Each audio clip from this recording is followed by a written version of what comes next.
It's my turn to try to take a stab at one of these unboxing videos. So this came in today from Brownells. Let's go ahead and open it up.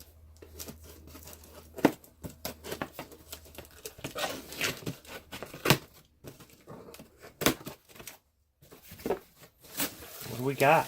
What's in here?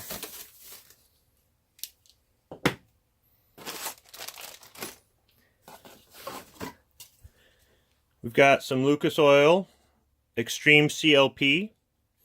This is not for me. This is actually going to be going to somebody else, so you may see this again. 2 cans of that. Put it all over the messy reload bench.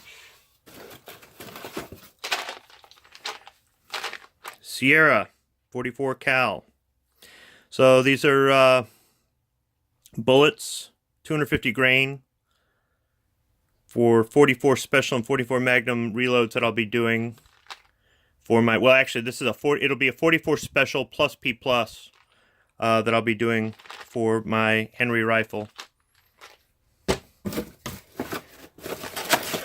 And the main reason I placed this order. Yankee Hill machine. It's a riser for the front post on my son's AR.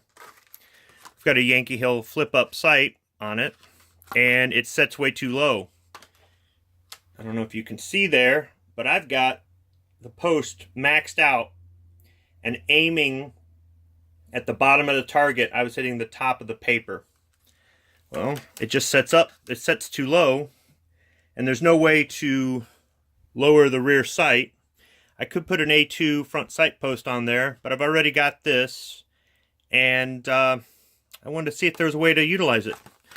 And Yankee Hill sells a riser I can simply place on there and raise this up a 1/2 inch. So we'll go out to the range and we'll see how well that does. But that's the main reason I placed the order. I just needed the riser. But I figured since I was paying shipping and handling, why not throw a couple other items on there? Only took a couple days. I think I ordered it Monday morning, and it's Wednesday morning. So, pretty good service from Brownells as usual. There you go.